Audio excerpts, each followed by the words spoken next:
Naging abala ako ngayong mga araw na to sa pagdalo sa mga pagtatapos sa iba't ibang mga paaralan at seminaryo.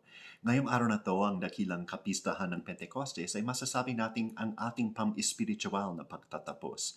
Hindi lang tayo ngayon mga estudyante ni Kristo, kundi tinatawag tayo ngayon upang mamuno at gabayan ang ating kapwa mas lalong mapalapit sa Diyos. Kaya ng sinabi ni Jesus, tulad ng pagpapadala sa kanyang ama, tayo ngayon ang kanyang pinapadala. Ipinagdiriwang din natin ngayon ang kaarawan ng simbahan, pero tayo ang tumatanggap ng mga kaloob, ng mga regalo, kagaya ng sinasabi ni San Pablo, may iba't ibang mga kaloob, iisa lang ang Espiritu.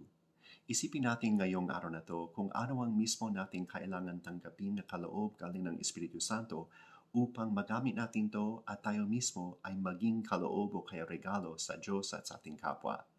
Pagpalain ka ng Diyos.